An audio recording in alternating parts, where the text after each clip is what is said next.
Muito boa tarde a todos. Sejam bem-vindos a mais um Big Talks exclusivo da agência Braga Guimarães.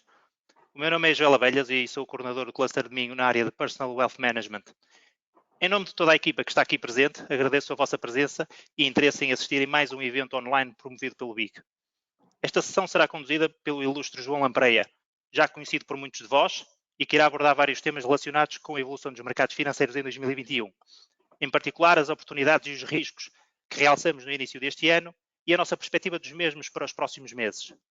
No final da apresentação, o João Lampreia estará disponível para responder algumas questões. Assim, peço-vos, por favor, que durante a sessão registrem as vossas questões ou dúvidas no chat que está disponível do lado direito do vosso monitor. Dito isto, e sem mais demoras, passo então a palavra ao João Lampreia para que possa iniciar a sua apresentação. João, força. Obrigado, Joel. Antes de começar, confirma-me só, a minha imagem e o som, está tudo ok? Sim, estamos a ouvir. Imagem e som, não é? Está tudo ok, não é? Então posso, ok. Ok, portanto, boa tarde a todos.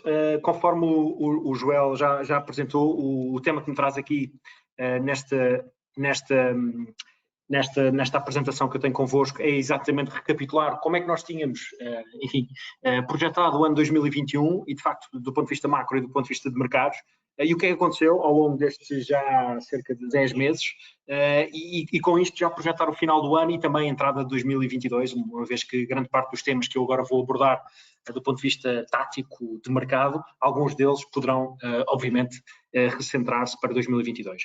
Recapitulando muito rapidamente o que é que nós tínhamos projetado para este ano ao nível macroeconómico. Em primeiro lugar, a China. A China era claramente um caso, no final de 2020, um caso de risco. Portanto, há coisa de um bocadinho menos de 12 meses atrás, nós claramente havíamos sinalizado que a China estava claramente em contraciclo com o resto do mundo. Não é por acaso que a pandemia surgiu lá, os tipos foram os primeiros a controlar o estágio pandémico, foram os primeiros a injetar os estímulos, foram os primeiros a retirar os estímulos, e, portanto, no final de 2020, claramente percebemos que a China estava já a caminho de uma encruzilhada, no sentido em que a economia estava demasiado aquecida, demasiado quente. E, portanto, era bastante lógico, no início do ano, que os responsáveis políticos da China, tanto a nível do governo central como a nível do lado monetário, portanto do Banco Central da China, iriam puxar o travão de mão no que respeita a um arrefecimento económico, portanto, porque obviamente a China tem muitos outros problemas, como nós sabemos, do ponto de vista do sistema financeiro, alavancagem, etc., e, portanto, os responsáveis políticos estavam muito preocupados com a sustentabilidade de médio e longo prazo. E, portanto, essa visão concretizou-se da China. De facto, a China até foi um play que correu bastante mal. Nós já estávamos pessimistas e o que aconteceu na China foi ainda pior do que nós havíamos projetado, porque se nós nos primeiros 3 meses o que aconteceu na China era bastante previsível, nos últimos 3, 4 meses, com a história da Evergrande, com a história do crackdown do ensino online, do gaming, agora mais recentemente de outras situações, de outras indústrias, para além do setor tecnológico, nós percebemos que a neblina na China se tem vindo a agravar um bocadinho acima daquilo que nós projetámos no início do ano. No que respeita à Europa e Estados Unidos, o crescimento tem sido, enfim, não vou dizer espetacular, mas tem sido de facto muito, muito forte, sobretudo nos Estados Unidos em relação à Europa, obviamente alimentado por estímulos sem precedentes do lado fiscal e monetário, e isto tem levado também com uma série de constrangimentos do lado da oferta. Portanto, como sabemos, há uma série de indústrias e de empresas que estão afetadas com as cadeias de valor. Isto tem levado a um pick-up mais significativo da inflação daquilo que nós considerávamos no início do ano, e sobretudo os bancos centrais. Os bancos centrais que ao longo de todo o ano nos habituámos a ouvir, a inflação vai ser o mantra de inflação transitória. Nós nos últimos tempos percebemos que, de facto, se a inflação vai ser transitória, então é melhor a inflação começar a arrefecer em breve, porque se a inflação não arrefecer em breve, isto já não vai ser transitório e vai provavelmente ser mais duradouro do que transitório, que era aquilo que os bancos centrais perspectivavam. Aqui eu acho que tanto nós como os bancos centrais fomos um bocadinho apanhados na curva, mas repito que a inflação é essencialmente um tema relativo, não é um indicador que se meça do ponto de vista nominal em termos absolutos, mede-se essencialmente em termos relativos. Nós hoje olhamos, por exemplo, para o crude, que está a 80, 85 dólares, etc. Quando nós comparamos com o ano atrás, quando estava a 30 ou 40, e como sabem, teve valores negativos durante algum tempo do ano passado, nós percebemos que os comparáveis daqui por um ano vão ser bastante diferentes do que os comparáveis de hoje em relação ao ano atrás. E, portanto, isso vai, de certa forma, esses comparáveis que são muitíssimo mais exigentes, vão obviamente, suavizar as pressões inflacionistas, mesmo que algumas sejam mais duradouras do que nós queremos fazer crer. Em relação ao programa de tapering, ou seja, o programa de tapering, para quem, enfim, traduzindo para leigos, é basicamente a redução do programa de compra de ativos do FED, da Reserva Federal. Portanto, hoje o FED está a comprar ainda por mês cerca de 120 mil milhões de dólares em ativos financeiros, 80 mil milhões em treasuries, mais 40 mil milhões em MBS. E, portanto, eles já referiram no Jackson Hole, que era, aliás, a nossa projeção. Esta correu, nós acertámos aqui na MUSH, mais valia ter ido ao casino, porque, de facto, nós no início do ano dizíamos várias vezes que os tipos do FED, o Sr. Powell em particular, provavelmente iria utilizar o simpósio Jackson Hole, que é basicamente o grande evento do ano a nível dos bancos centrais, corresponde basicamente à final do Campeonato do Mundo de Futebol, da Champions League, o que quer que seja.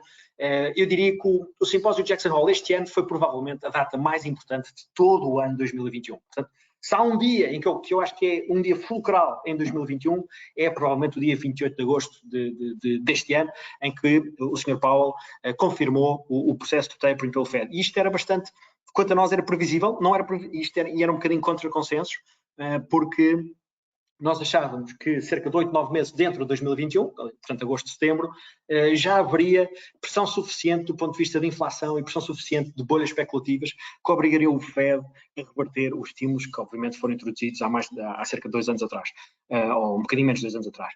E, portanto, concretizámos aqui esta ideia e, portanto, na última reunião de setembro, que eu agora vou para a frente, isto é o Jackson Hole, isto, portanto, é uma síntese do que foi dito, eu não vou aqui perder muito tempo com isto, porque isto foi um artigo que eu escrevi, alguns certos.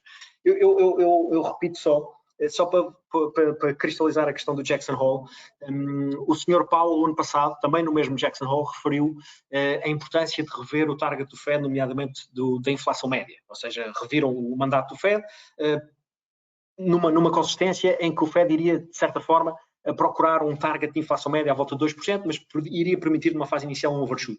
Um overshoot, portanto, acima dos 2% médios, este ano já vai praticamente dos 4%.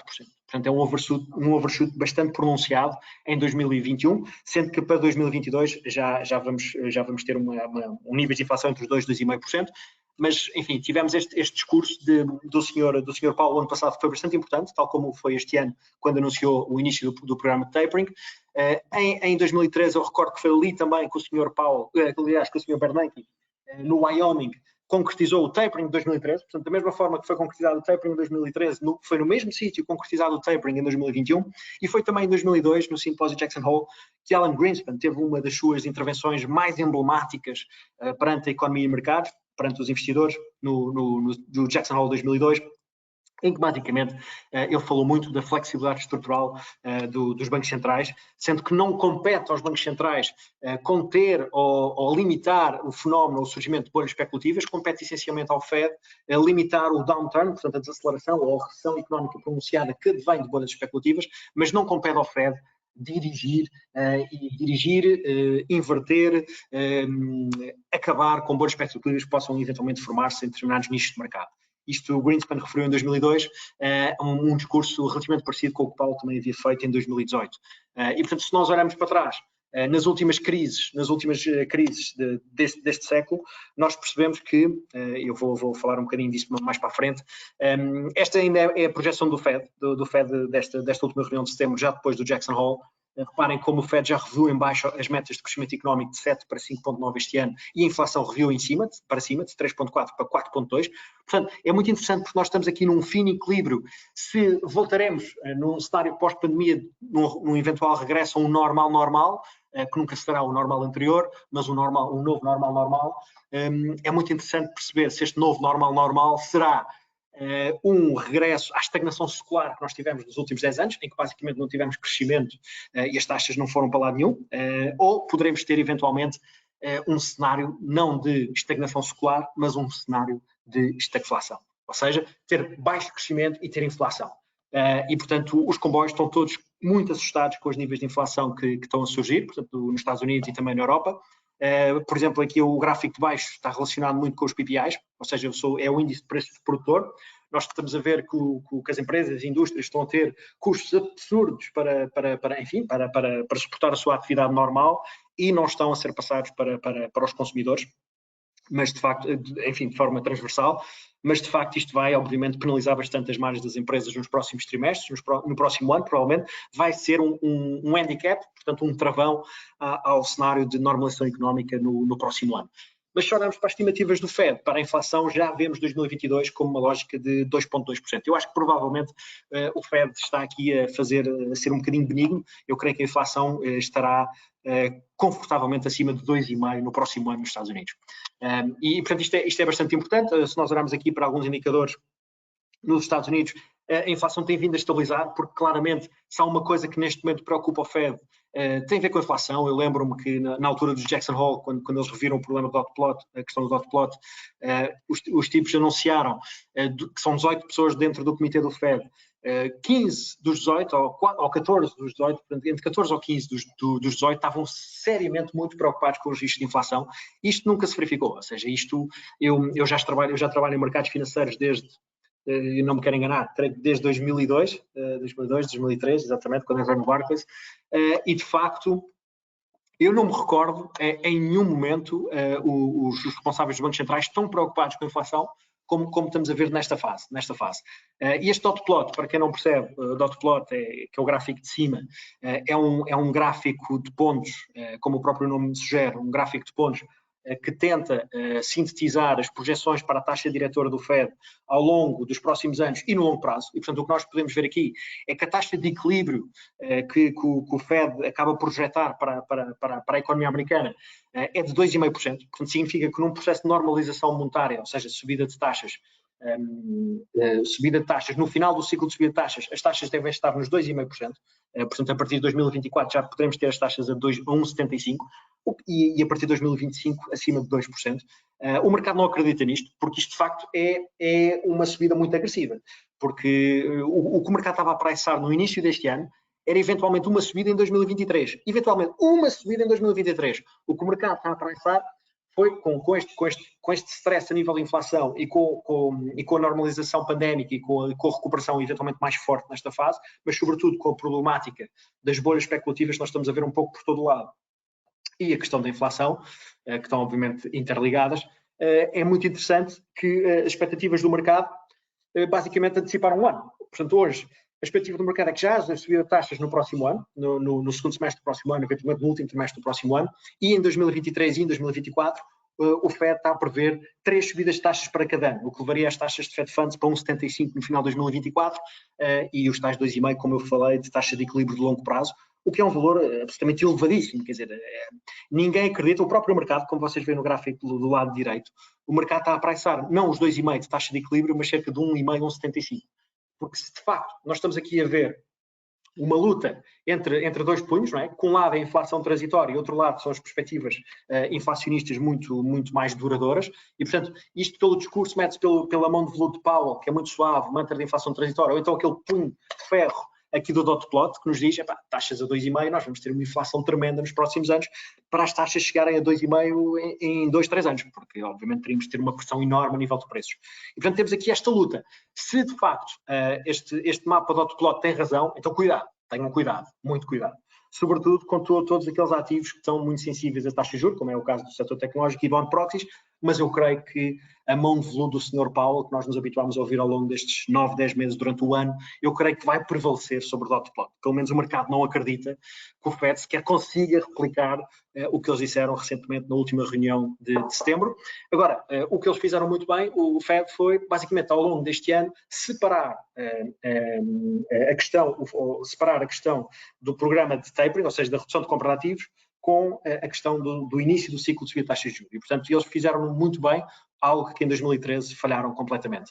No SCB, enfim, nós temos um SCB que está muito mais preso, amarrado a um colete de forças, uma vez que a economia europeia está muito mais presa em relação à economia americana, como sempre, não é de agora, apenas tem-se agravado ao longo do tempo, porque a economia europeia essencialmente, enfim, vive de forma persistente num colete de forças político, e obviamente a ausência de um destino federal europeu acaba por agravar a situação, e depois obviamente temos a questão dos impostos, que é enormíssimo.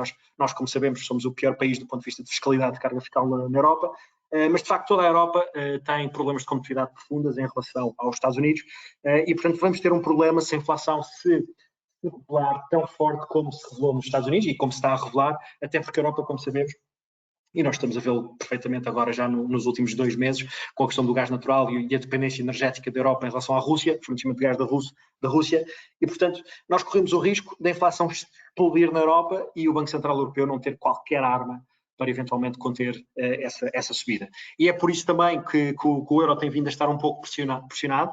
Nós estamos a assistir as taxas de juros a subir na Alemanha e nos Estados Unidos, portanto estamos a considerar taxas de juros sem risco, portanto risk-free, Estados Unidos e Alemanha, que lá está, na Alemanha já está a cerca de 15 básicos negativo e nos Estados Unidos está à volta de 60, as taxas nominais, sendo que as taxas nominais resultam da soma entre as taxas de inflação e as taxas reais. E, portanto, o que está a acontecer é que as taxas nominais estão a subir, no caso dos Estados Unidos, porque as taxas reais estão a subir, vejam no gráfico da direita, que a linha azul, que é a linha da inflação dos break-evens da Alemanha, está a subir muito mais na Alemanha do que os break-evens dos Estados Unidos. Significa que a subida das taxas nominais na Alemanha está a ser motivada pela subida dos break-evens, pela inflação, pick-up da inflação, e nos Estados Unidos está a ser, as taxas nominais estão a subir pela subida das taxas reais, porque obviamente refletem esta perspectiva de endurecimento, de maior restrição ou restritividade monetária que o Fed vai começar já a fazer no início de novembro, ou meio de novembro, eventualmente a meio de dezembro, que ainda não é certo exatamente o momento inicial da redução do programa de compras. Já na Europa, o BCE está completamente atado, não tem qualquer hipótese, está preso no alçapão, portanto o que está a subir não são as taxas reais, porque o mercado não atribui capacidade ao Banco Central Europeu para sequer pensar em começar a subir taxas de juros, e portanto o que está a subir são as taxas de inflação na Alemanha. Muito interessante. Isto tem levado a um agravamento do diferencial das taxas reais entre a Alemanha e os Estados Unidos, a favor claramente do dólar, portanto as taxas reais têm ficado cada vez mais negativas na Europa em relação aos Estados Unidos e portanto isto tem obviamente penalizado o euro nesta fase. E portanto, pondo esta história toda em contexto, tentar perceber onde é que nós estamos na fase do ciclo económico. Claramente não estamos na fase inicial, a fase inicial do ciclo foi em março, abril do ano passado, e estamos a falar não só do ciclo económico, como estamos a falar do ciclo de mercado. Aliás, são duas coisas diferentes, não é? Portanto, o ciclo económico tende a ir quase 6, 9 meses até um ano, e o mercado tende a inverter quase um ano antes, não é? Portanto, se nós pensarmos que, e estas projeções do FED que eu vos mostrei há pouco são interessantes, porque pela primeira vez na reunião de setembro houve lugar a projeções anuais para 2024. E eu acho que 2024 é um bom time frame para uma eventual data de final de ciclo de expansão. Se pensarmos que podemos chegar a uma recessão entre 24 ou 25, ou um bocadinho antes, e portanto, se nós pensarmos que a recessão foi em 2020 e pode haver uma nova recessão em 24, nós não sabemos, não é? Mas enfim, pelo menos tendo em conta a projeção das taxas de juros, 2024 já poderá ser um período em que há pelo menos um topo, ou seja, um platô da recuperação económica, e o mercado tende a refletir isso, não é? Não podemos não ter uma recessão, mas o mercado pode se estressar porque estamos claramente a atingir o pico da recuperação económica, e portanto, entre 2020 e 2024, nós vamos para 2022, do ponto de vista económico, é facilmente perceptível que estamos claramente a meio do ciclo. Agora, do ponto de vista de mercado, sobretudo porque as corridas nos ativos financeiros têm sido super agressivas, não é? Super agressivas. Nós estamos, provavelmente, do ponto de vista do ciclo dos ativos financeiros, mais avançados do que simplesmente na fase intermédia do ciclo dos ativos financeiros. Portanto, isto cria, de facto, um grande enigma para a política monetária no curto e no médio prazo. Por um lado, os bancos centrais são obrigados a remover os estímulos, mas se remover os estímulos, as ações caem, há uma reversão do efeito artificial de riqueza e as pessoas, obviamente, vão consumir menos e as empresas vão investir menos, o que vai levar a uma recessão, isto se os bancos centrais retirarem os estímulos de forma rápida. Por outro lado, e a meu ver ainda mais grave, se mantivermos os estímulos de forma excessiva, se os bancos centrais mantiverem os estímulos de forma excessiva, isto vai, e é de facto mais este o ponto 2 que está a acontecer no mercado, e este parece mais grave ainda do que o primeiro, que isto está a levar a aumentos salariais, um agravamento das distorções das cadeias de valor, que tem levado a uma subida da inflação, bolhas especulativas, nós vemos bolhas especulativas em tudo e mais alguma coisa, não é? Desde a relojaria até as criptos, carros, uma série de produtos, e isto obviamente vai precipitar uma recessão. Se nós pensarmos bem, no início deste século, nós tivemos já 3 recessões nos Estados Unidos, portanto, eu estou a pensar só recessões nos Estados Unidos, pouco interessa as recessões em Portugal ou na Europa, quer que seja, porque os Estados Unidos é que é o leading indicator para os ativos financeiros, e portanto importa perceber exatamente o ciclo económico dos Estados Unidos. E se pensarmos nas 3 únicas recessões que nós tivemos nestes 21 anos do século XXI, nós tivemos uma recessão em 2020 motivada pela crise pandémica, pronto, esta, ninguém contesta, ok, foi um choque exógeno. E agora, se recuperarmos as outras duas recessões, em 2000 e em 2008, nos Estados Unidos, tivemos claramente recessões que foram precipitadas por bolhas especulativas. Portanto, meus senhores, nós estamos aqui a ver bolhas especulativas a formarem-se um pouco por todo lado, e nós sabemos que quanto mais rápido ou quanto mais força essas bolhas especulativas continuarem a suflar, maior vai ser a queda. E, portanto, este insuflar dos ativos financeiros e ativos reais, ativos, o que quer que seja, isto vai, obviamente, precipitar uma recessão. Foi o que aconteceu em 2000, quando foi a bolha .com, e foi o que aconteceu em 2008, quando foi a bolha do housing market e também do colapso da Lehman Brothers. E, portanto, não é bom, nós não gostamos de ter bolhas especulativas e, portanto, eu espero, e, portanto, depois do mercado já ter subido mais de 100% em pouco mais de 15 meses, era importante que os retornos começassem a ser bastante mais ajustados a perspectivas de crescimento claramente menos interessantes e num contexto em que o ciclo está bastante mais avançado do que muitos querem fazer crer. Agora, há desequilíbrios a nível global, porque isto tem sido uma recuperação quase assimétrica do ponto de vista da economia global e, sobretudo, muito interessante, ao longo dos últimos 3 meses, mas não só nos últimos 3 meses, a Ásia ficou para trás. E aqui nós estamos a ver, sobretudo, os países asiáticos, porque muitos deles têm políticas que chocam um bocadinho com o lado europeu e americano, porque ainda não admitem, ou seja, ainda muitos deles gerem uma lógica de Covid-free, ou seja, quando aparece um caso de Covid num barco ou num porto, eles fecham todo um porto, não é? E, portanto, o que causa consternação e estupefacção para todo o mundo ocidental, mas isto tem de facto acontecido na Ásia, sobretudo há coisa de 2 meses atrás, quando a variante Delta eclodiu ali um mini burst, sobretudo na China, e de facto isto levou a uma queda substancial da atividade, num contexto em que a China, e isto era o que eu já estava a falar no início do ano, portanto a desaceleração do crescimento, nós estávamos a ver a China a crescer acima do potencial no início deste ano.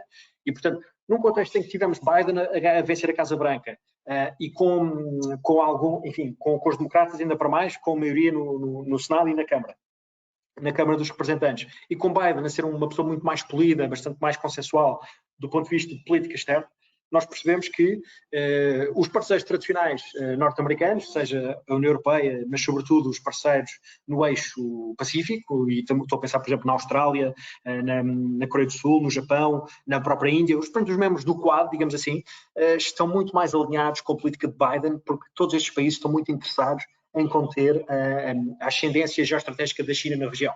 E, portanto, é muito interessante, nós estamos a viver um mundo de 2 sistemas com os Estados Unidos, e não só os Estados Unidos, a tentar conter a ascendência da China, e isto provavelmente é também um catalisador para, numa lógica de longo prazo, o crescimento potencial da China ser eventualmente inferior ao que tem sido nos últimos anos, naturalmente, porque neste momento a China está a crescer um pouco acima de 6% ao ano, e nós achamos que provavelmente vai crescer no final da década entre 2% a 4%. Imaginem, a China, no pior dos cenários, pode crescer a 2% ao ano no final de 2020, ou seja, no final de 2030, quer dizer, portanto, perto de 2030.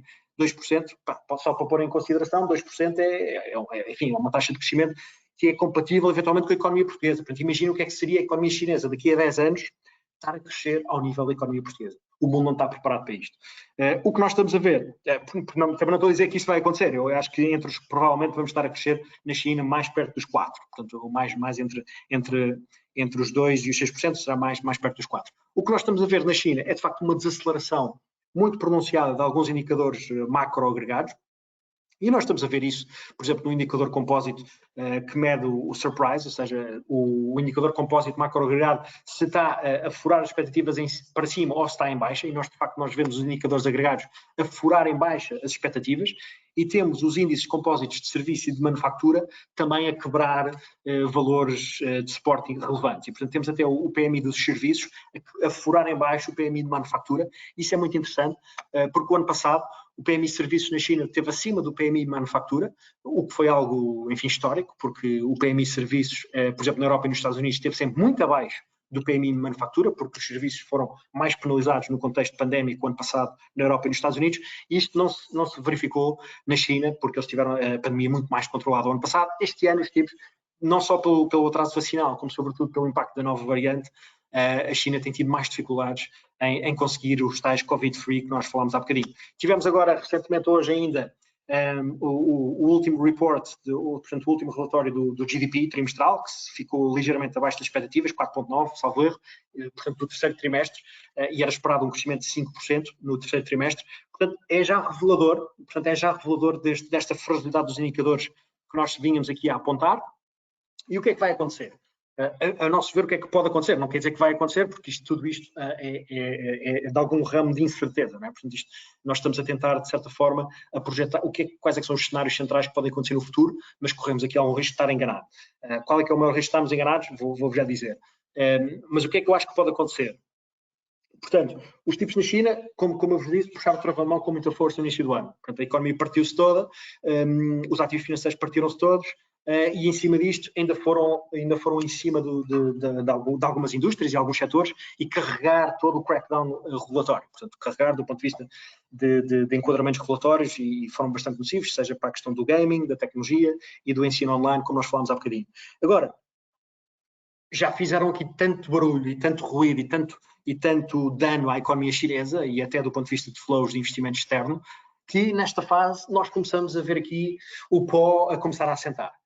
E por outro lado, do ponto de vista fiscal e do ponto de vista monetário, como eu vos referia, a China está completamente em contraciclo, e se nós estamos a falar há bocadinho, ainda há pouco falámos que o FED vai começar a reverter o programa de compra, algo que a China já fez há 9, 10 meses atrás. A China pode dar-se ao luxo de fazer exatamente o contrário. Do ponto de vista fiscal, pode, enfim, aumentar o saldo orçamental, o déficit fiscal, porque basicamente até junho, julho deste ano, os tipos estavam com um saldo orçamental nulo até julho de 2020, e eu creio que nós estamos a ver, provavelmente o déficit vai agravar pelo menos para 4 pontos percentuais do PIB nos próximos, enfim, nestes últimos 4 meses do ano. Isto vai ser um estímulo para as famílias e para as empresas, e de facto para haver alguma suavização, alguma estabilização e recuperação do momento económico conturbado em que a China se encontra neste momento. E se olharmos para os agregados monetários, nós vemos a criação de massa monetária, o M2, a fazer mínimos históricos no base homóloga, e vemos o impulso de crédito, portanto o impulso de crédito, portanto, com base, porque a China também teve muito cuidado na transmissão de crédito. Portanto, reiterando que o ciclo de crédito seria em função do ciclo ou da perspectiva de crescimento do PIB, mas nesta fase, tanto o crescimento do crédito, como a massa monetária, como o próprio GDP, ou seja, o saldo orçamental, estão bastante abaixo das métricas principais que o governo havia preconizado. E, portanto, neste momento, há aqui espaço para nós projetarmos que vai haver aqui política reflacionária do lado fiscal e do lado monetário que irá puxar a economia da chinesa para cima. E é muito interessante porque nós estamos precisamente a considerar que a China está a atravessar o seu ponto mais negativo do seu espaço económico entre o terceiro e o quarto trimestre. E, portanto, a partir daqui poderemos ter uma recuperação gradual da economia chinesa, e os ativos financeiros que não estão naturalmente a pricear uma recuperação rápida pode fazer sentido, porque obviamente não achamos que vai ser uma recuperação rápida, mas o simples facto de pensarmos que o ponto mais negativo da China já está dentro, ou está para trás, ou estamos a passar nesta fase, permite-nos, com alguma, enfim, grau de certeza, não é certeza, mas com algum grau de confiança, atribuir que a China nos parece um play de investimento bastante interessante do ponto de vista de risco-retorno nos próximos meses e trimestres. E, portanto, até a questão inflacionária, que na China, por exemplo, se nós olhamos para o índice de preço do consumidor na Europa e nos Estados Unidos, estamos a ver leituras de 4% e 5%, na China estamos a ver leituras à volta de 1%. E, portanto, não faz sentido teres inflação abaixo de 1% na China e temos política tão restritiva do lado fiscal e do lado monetário. E, portanto, tudo isto leva-nos a considerar que terá sido um erro de política monetária e fiscal no início do ano, terem restringido bastante a atividade económica, com base numa premissa de equilíbrio e desenvolvimento de macro-societário de longo prazo, na lógica da economia chinesa ganhar equilíbrio, alguma segurança económica e estratégica face ao Ocidente, ter uma lógica de maior ou menor iniquidade, porque é muito interessante, porque em termos gerais, a China é o primeiro país no mundo que está efetivamente preocupado e a fazer alguma coisa relativamente à lógica da iniquidade, porque a desigualdade que se tem, enfim, explodido na Europa e nos Estados Unidos continua a explodir, a desigualdade continua a explodir, e a China, para o bem e para o mal, e a China é o único país do mundo que está, de certa forma, preocupado a não deixar que essa desigualdade exploda, até estas próprias investigações sobre o setor tecnológico, que os Estados Unidos está doidinho também para meter, enfim, ferraduras lá no setor tecnológico, nos Facebooks e essas coisas todas. A China é, do ponto de vista governamental, é o único país, pelo regime que tem coragem para enfrentar o setor tecnológico e tentar conter esta lógica de desigualdade brutal que se está a assistir. Portanto, é muito interessante, porque basicamente temos este crackdown regulatório que suporta esta visão do governo de longo prazo, face em detrimento de dor de curto prazo que tem levado a economia chinesa a sofrer com tudo isto. E é muito interessante porque eu acho que nós estamos a chegar a um ponto em que é demasiada dor para a China e acho que vai haver espaço para reflação política, fiscal e monetária. Portanto, nós estamos aqui a ver já, do ponto de vista monetário, as taxas de reservas, ou mesmo o LPR, a Loan Prime Rate, que se perspectiva que continue a descer nos próximos meses. Por exemplo, com o choque da Evergrande recentemente, não houve uma grande interferência no mercado interbancário. Portanto, nós temos aqui as taxas da Shibor, que em 2013, quando houve uma falha de um cupão de um banco estatal, as taxas explodiram em 2013, portanto, um risco de crédito sistémico em 2013 na China, algo que não aconteceu com este colapso da Evergrande.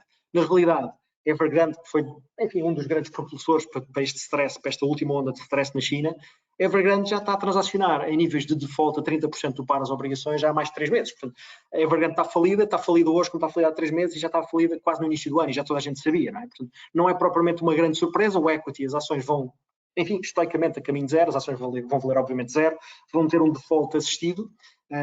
Portanto, no meio deste stress todo, ainda este fim de semana tivemos o PBOC, do Banco Central da China, a dizer que provavelmente isto não é um evento sistémico, porque há muitas formas de estabelecer um perímetro à volta do colapso da Evergrande. Uma delas tem a ver simplesmente com a leitura do que é que isto representa do ponto de vista sistémico e quantitativo da economia chinesa. E se nós olharmos para a Evergrande, as vendas da Evergrande são menos de 4% das vendas do imobiliário total. A dívida total da Evergrande pode ser maior que o PIB português, mas não representa mais do que 2% do loan book hipotecário na China. E nós olhamos para os ativos financeiros na China e temos as ações domésticas, as conhecidas como A-shares, e o Yuan, a divisa chinesa, relativamente resilientes, contra as offshores, que as Tencent, a Alibaba, estão a levar uma pancada gigantesca.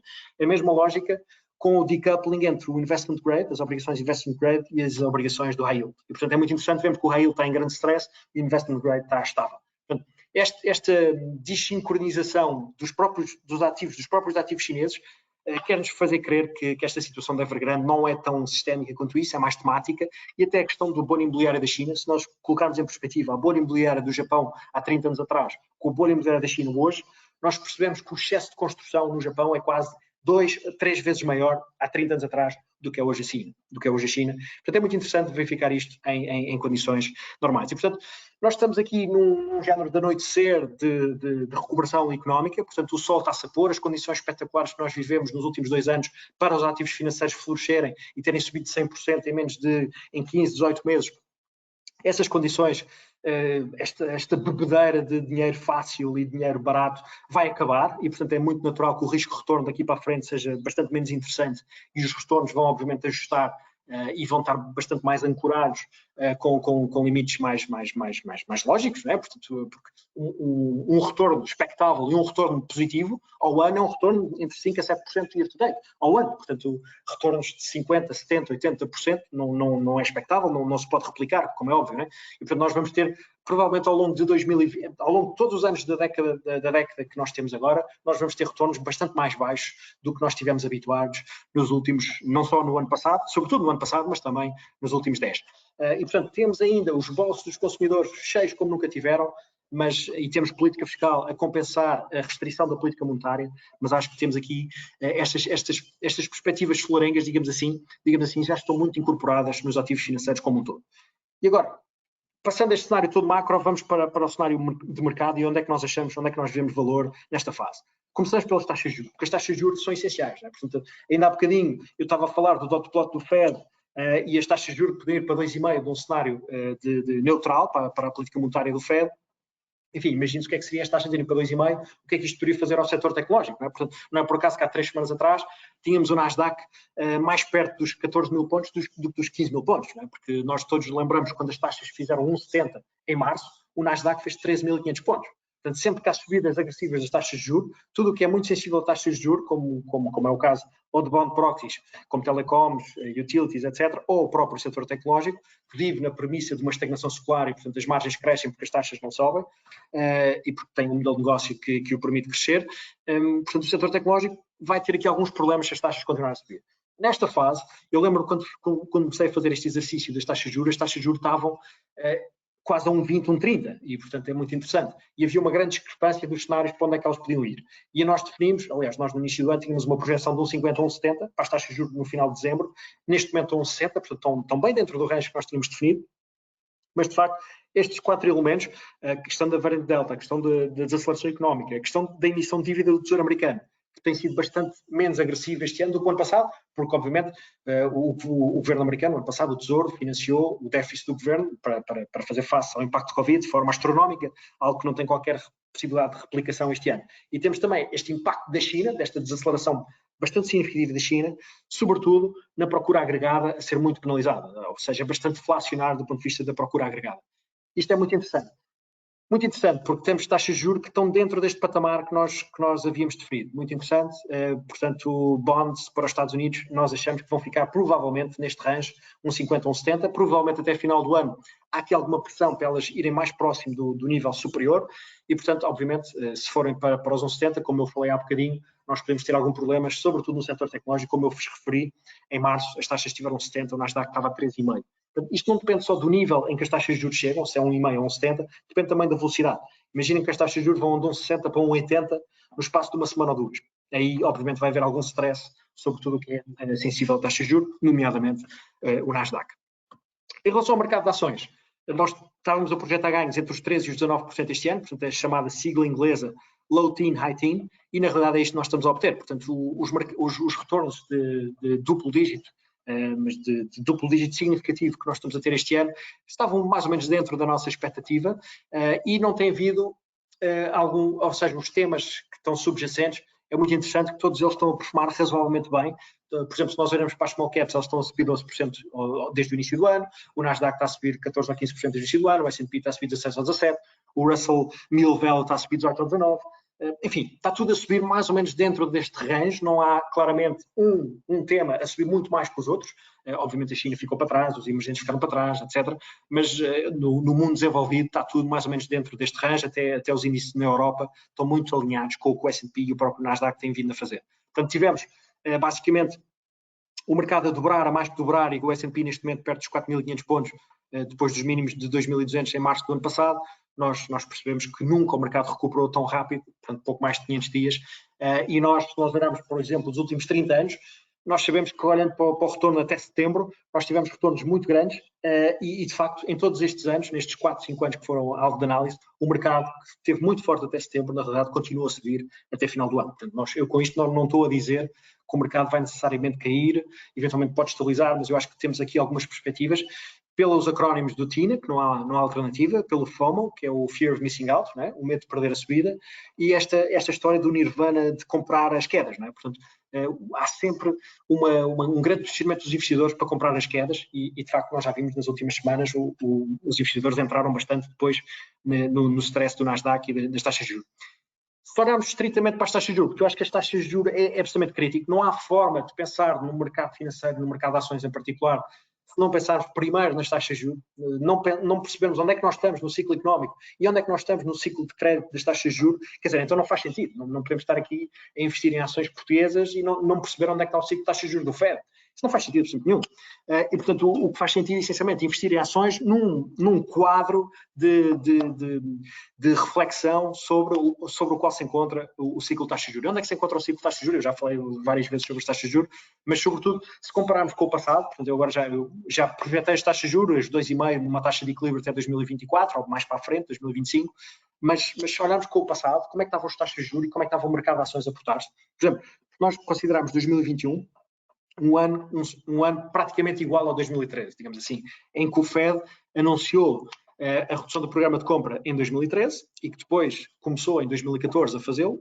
Basicamente o FED reduziu o programa de compra, que nessa altura estava a comprar 85 bis por mês, agora está a comprar 120 bis por mês, como eu vos falei, mas no espaço de um ano o FED reduziu os 85 bis para zero.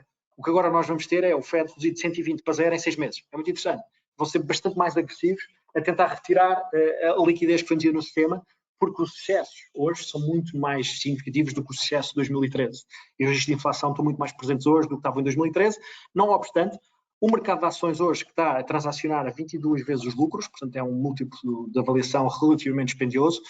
Se considerarmos que no início do ano chegou a estar quase a 28 vezes os lucros, é muito interessante pensarmos nos últimos 3 a 6 meses, o mercado ou as ações têm subido menos, do que o crescimento de lucros das empresas. E é por isso que o múltiplo tem vindo a baixar. O valor do múltiplo tem vindo a baixar. Isso é muito interessante, sendo que em 2013 o valor do múltiplo estava nos 16 vezes os lucros, portanto temos hoje um prémio de quase 30% ou 40% acima do que nós tínhamos em 2013, mas este prémio de 30% ou 40% acaba por ser facilmente explicável se nós percebemos o ciclo distinto das taxas de juros, que era aquilo que eu estava a dizer atrás. Em 2013, nós tínhamos as taxas nominais a 1,5 no início do ano. Hoje, este ano, em janeiro deste ano, tínhamos as taxas nominais a 0,90 nos Estados Unidos e agora estão a 1,60, sendo que nos Estados Unidos estavam 1,5 e foram para 3. Portanto, as taxas dobraram em 2013, de 1,5 para 3%, e basicamente foram para 3% num ano, e as taxas reais, que estavam 100 básicos negativos, foram para 100 básicos negativos, ou seja, subiram 200 basis points no espaço de um ano. As taxas reais nos Estados Unidos continuam negativas em 100 basis points e as taxas nominais subiram, enfim, de 90 para 1,60, mas reparem, as taxas nominais tiveram a 3 em 2013, muito interessante. Reparem bem, sendo que a taxa de equilíbrio em 2013 rondava os 4%. Neste momento a taxa de equilíbrio, como eu vos falei, anda nos 2,5%, a taxa neutral, digamos assim. Muito interessante pensar isso. E, portanto, esta lógica que obviamente depois leva a fazer o present value dos cash flows das ações, que leva também a fazer os cálculos do prémio de risco das ações face às obrigações, num contexto em que as taxas de juros estão tão baixas e as taxas de juros reais estão tão negativas, isto obviamente continua a obrigar os investidores a estar expostos a ativos de risco. Portanto, se nós não estamos investidos em ativos de risco, nós estamos a ser comidos pela inflação e, de facto, claramente, mais vale vir para baixo com o mercado do que não estar exposto ao mercado.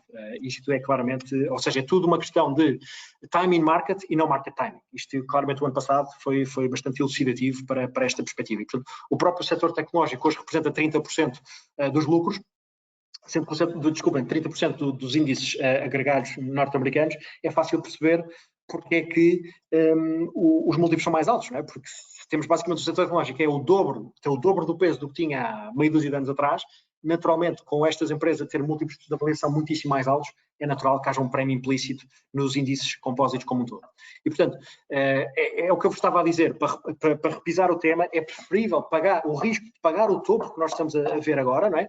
Do que permanecer demasiado subinvestido, tendo em conta que o prémio de risco das ações continua muito distante de bolhas especulativas históricas. Nós, por exemplo, olhamos para 2000, o crash de 2000 ou o crash de 29, nós tínhamos um prémio de risco de ações contra obrigações que era negativo. Neste momento, com um earnings yield da volta de 3 ou 4% e taxas reais de 1% negativos nos Estados Unidos, nós temos quase um diferencial de quase 5% a favor das ações em relação às obrigações nos Estados Unidos.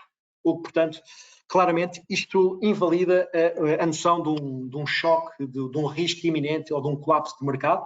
Obviamente estamos aqui a tirar algumas fichas dentro da mesa do jogo, não é? Naturalmente, porque os retornos vão ser muito mais baixos do que foram no passado recente, mas estamos simplesmente a manter algumas fichas no jogo. Onde é que nós achamos que as fichas podem ser mantidas na mesa?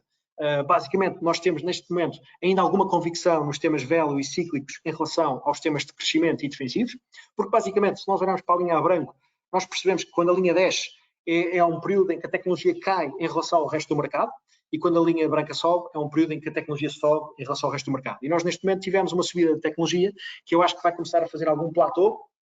O Nasdaq também já está novamente próximo dos 15 mil pontos, e eu acho que podemos ter aqui algum espaço para algum catch-up dos temas value que estão muito mais expostos ao processo de normalização e de estabilização pandémica, de reabertura, etc., que obviamente ficaram bastante para trás. E, portanto, eu acho que do ponto de vista growth contra value, eu acho que value, tanto do ponto de vista de avaliação como do ponto de vista de posicionamento, parece mais interessante, tal como as small caps.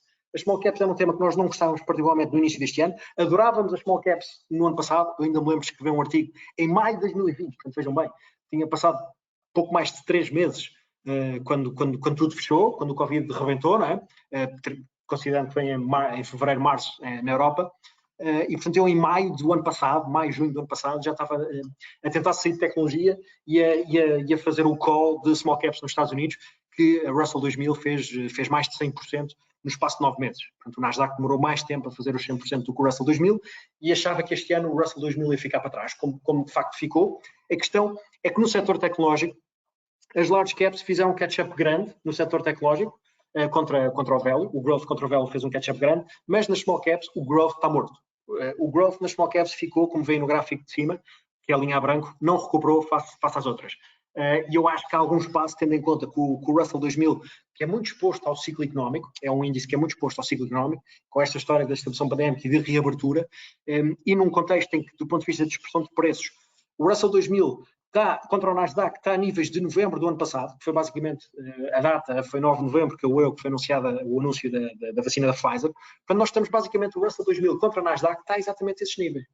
Portanto, faz pouco sentido do ponto de vista de pricing, de posicionamento e de avaliação, com o mundo inteiro estar muito negativo em small caps. É um tema específico, é sobretudo um tema até final do ano que nós achamos que vale a pena pôr algumas fichas small caps nos Estados Unidos. O outro é bastante evidente, nós não gostávamos no início do ano, gostamos agora, sobretudo está com muito stress, com muito pó, que é a China. Nós, neste momento, estamos com o equity, o MSCI da China, que está praticamente aos mesmos níveis de 2015, portanto, 6 anos depois, a China está a transacionar praticamente ao mesmo valor, o equity da China, num contexto em que o MSCI World praticamente duplicou de preços. A China hoje é claramente o segundo player a nível mundial, reforçou bastante essa sua importância geoestratégica nos últimos 6 anos, e o mercado de ações está ao mesmo nível, nem sequer mexeu nos últimos 6 anos. E, portanto, esta desincronização do ponto de vista do mercado de ações em relação ao crescimento económico da China faz pouco sentido, a meu ver, e mesmo até, tanto em relação à China, em relação ao resto do mundo, que é o gráfico da direita de cima, com um desconto quase 40%, quando o desconto habitual tende a ser um desconto à volta de 25%, 30%, sendo que, mesmo também em relação ao mundo emergente, reparem, em relação ao bloco emergente, esta queda que nós tivemos dos ativos chineses andou à volta superou os 25%. E, portanto, não há maneira do mundo emergente recuperar no próximo ano, ou mesmo ainda este ano, sem a China começar a levantar a cabeça. E eu acho que, se nós olharmos para a amplitude das quedas que nós tivemos nos últimos anos, nunca houve uma queda tão significativa do equity chinês em relação ao mundo emergente. E eu creio que está na hora, se pensarmos que o ponto mais negativo da economia chinesa vai ser entre o terceiro e o quarto trimestre, está na hora, nós temos que ganhar alguma exposição direta a equity chinês, sobretudo, eventualmente, aos A-shares, as ações domésticas, que nos últimos 3 meses têm estado relativamente resilientes, que é o gráfico da esquerda em baixo, portanto, tem estado relativamente resiliente, ao contrário do chamado índice do Nasdaq Dragão Dourado, que reúne as Tencent, Alibaba, que tem levado muito pancada. Portanto, este view parece-me interessante também na relação chinesa. E, para acabar, para sintetizar as nossas visões de classes de ativos, claramente continuamos negativos em obrigações, porque as taxas de juros continuam a subir e vão continuar a subir, e, portanto, não há milagres, continuam as taxas negativas na Europa, e, portanto, vão continuar a subir por aí fora. Estamos também negativos na parte de risco de crédito, sobretudo no high yield. Eventualmente o high yield vai ter mais stress do que propriamente taxas de juros nesta fase. Nos emergentes é o único espaço em que nós podemos ter algum valor na parte de rendimento fixo, portanto, porque obviamente estamos aqui a falar de exposição em emergentes com taxas reais positivas, e nas ações temos agora uma posição mais neutra face ao que tivemos no passado, com maior ponderação em temas da Europa, value, Ásia, China em particular, e eventualmente em temas estruturais como são commodities industriais, por exemplo, ou mesmo commodities ouro, por exemplo, que é um hedge de inflação natural numa lógica de debasement das moedas, e face ao que nós estamos a ver de riscos de inflação a intensificar-se. E temos o setor de infraestruturas, que é um play secular bastante importante numa lógica de transição energética, e é quase uma segunda derivada, por exemplo, das commodities industriais, não é? Portanto, temos aqui uma forma de expor-nos, de certa forma, a algumas commodities industriais, sem ter este beta ou este leverage que as empresas que operam no setor, ou mesmo a volatilidade implícita às matérias-primas que subjazem às matérias-primas. Portanto, alternativos também gostamos. Portanto, em termos, para sintetizar os 5 temas de investimento preferidos, claramente China e mercados emergentes, porque achamos que esta correção foi longe demais e o ciclo económico na China poderá reunir espaço para começar a inverter. Small caps nos Estados Unidos, que é essencialmente um play mais temático. Portanto, eu acho que é um play essencialmente mais se China emergente é um play mais estrutural, small caps nos Estados Unidos é um play mais tático, não é? Portanto, é mais uma tática que nós temos aqui, enfim, os shelves 3-5-2 que agora toda a gente joga no futebol. Na value, gostamos propriamente, é um play também mais estrutural, os temas value é um play estrutural contra o growth. Alternativos de infraestruturas, portanto, estou a repisar basicamente o que eu acabei de dizer. Portanto, como é que vocês podem ter exposição a estes temas? Seja PPRs, por exemplo, da mesma forma que eu conversei convosco nos últimos 45 minutos, eu tive esta conversa nos comitês de investimento, com a administração, com as pessoas que gerem a gestão de ativos, e de facto, nos PPRs, dos mais defensivos aos mais agressivos, nós aumentámos a alocação a China e a small caps. Portanto, por exemplo, no mais agressivo, eu creio que China e small caps representam já 10% do bloco de equity, nos blocos mais agressivos dos PPRs. e portanto também nos fund advisors e nos fund mix também há forma de terem este play destes temas, destes 5 temas que eu vos falei, para além do fund screen. Com isto, espero não ter sido excessivo no meu tempo e abro aqui espaço para a Ana e para a Marta fazerem aqui e correrem a questão do Q&A. Obrigada, João. Agora vamos ter aqui um tempinho para um Q&A. Deixamos aqui aberto o chat para algumas questões que queiram colocar aqui ao João Lampreia. Entretanto, já surgiram aqui algumas questões, eu passo a ler. A crise dos componentes eletrónicos pode atrasar a recuperação económica. O setor automóvel, como setor mais atingido, será então uma boa aposta? Desculpa, podes repetir a parte inicial da pergunta? Para além do setor automóvel? Claro que sim. A crise dos componentes eletrónicos pode atrasar a recuperação económica? Pode, perfeitamente, sim. Isso é um tema interessante e nós estamos a ver esses... Eu falei, enfim, genericamente destas distorções que nós estamos a ver nas cadeias de valor e, de facto, essas distorções de cadeia de valor têm grandes implicações em várias indústrias. Um deles é os semicondutores e as tecnologias, como tu referiste. E, em particular, está muito focado num país que é Taiwan, Taiwan Semiconductors, e que é de facto parte de um xadrez, que é uma peça crucial de um xadrez geopolítico entre China e Estados Unidos. É um bocadinho, eu diria que Taiwan, e portanto o Taiwan Semiconductors, a empresa, não é?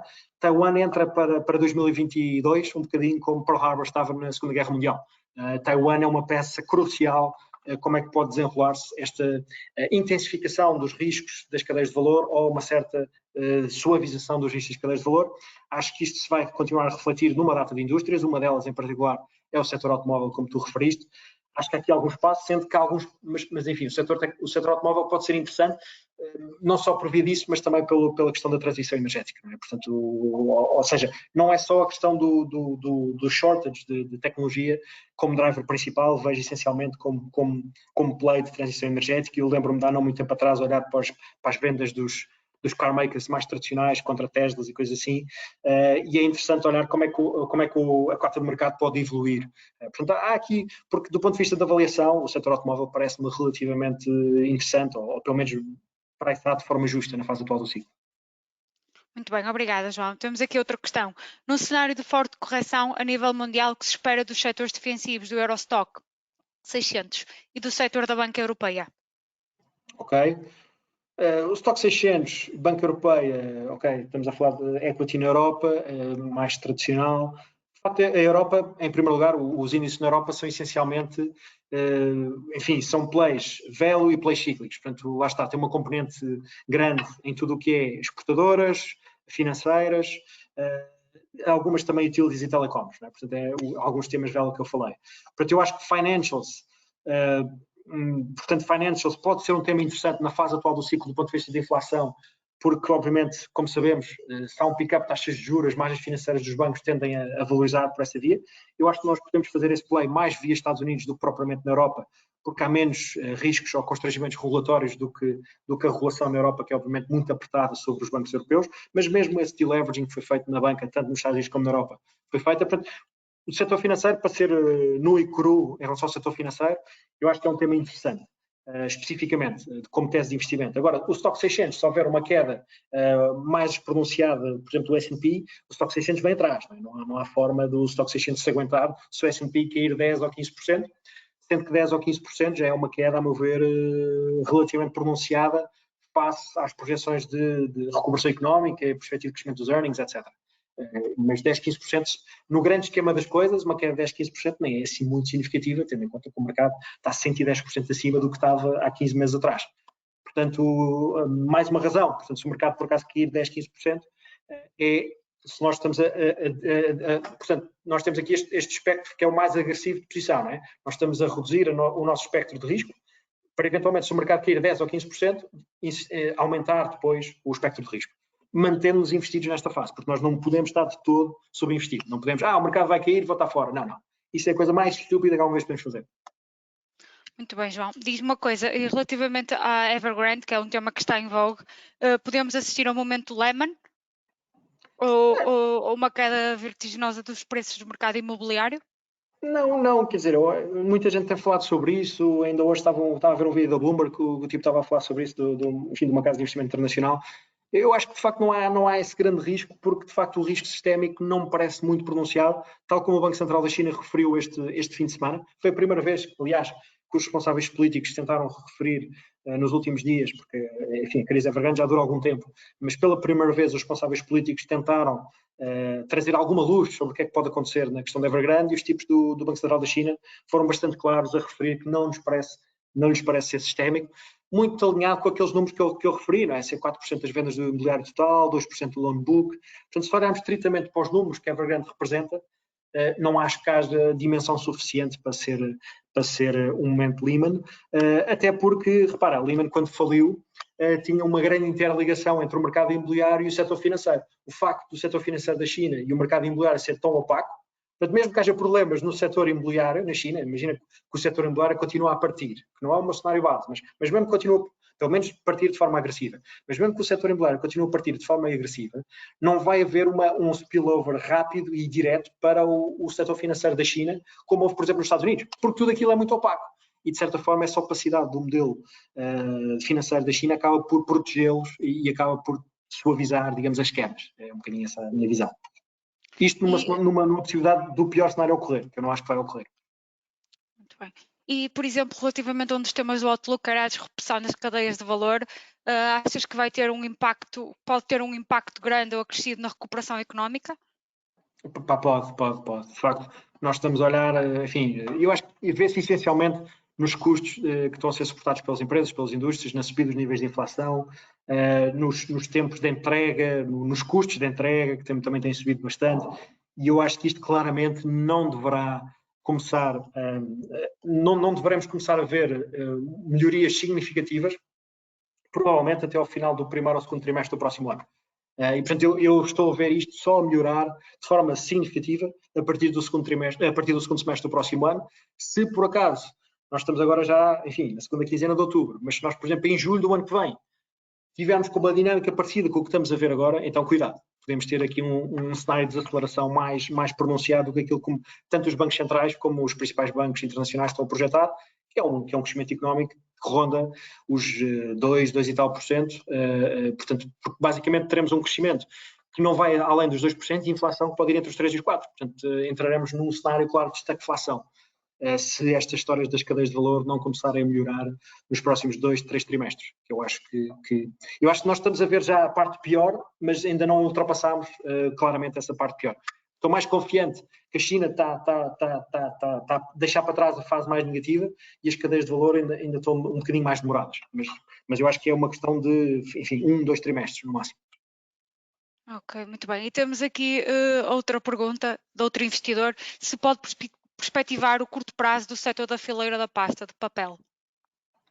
Pois, a questão da pasta de papel também são muito penalizados pela subida dos custos energéticos, não é? Portanto, não é uma indústria, é uma das indústrias que, portanto, está mais exposta a esta dimensão da subida dos custos de produtor, que eu mostrei aí, quase nos 15 pontos percentuais, eles não conseguem passar depois os custos para o consumidor, ainda para mais num setor de pasta de papel que tem estado muito condicionado já vinha com tendências não espetaculares antes da pandemia. Com a pandemia, o setor da pasta de papel levou uma pancada gigantesca. Não é? Portanto, não é um setor que esteja particularmente nos carris, digamos assim, de recuperação.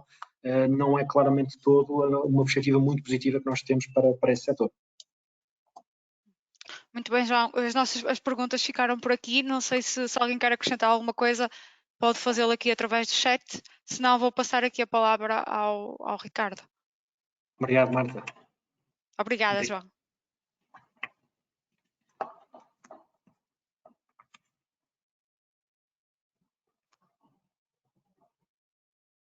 Boa tarde a todos. Quero agradecer em nome das agências de Guimarães e de Braga e também em nome de todo o Banco Big, a vossa presença e a vossa participação em mais um Big Talks. E agora já sabem que estaremos, como estamos sempre, totalmente disponíveis para fazermos um ponto de situação da carteira após esta nossa reflexão e visão para os próximos meses. Espero que tenham gostado e que tenha sido mais uma sessão esclarecedora, como já é apanágio do nosso colega João Lampreia. Muito obrigado mais uma vez. Desejamos a todos o resto de uma boa tarde, uma ótima semana de trabalho. Obrigado, Ricardo. Obrigado, Marta. Obrigado a Até todos. logo. Prazer. Até à Obrigado, próxima.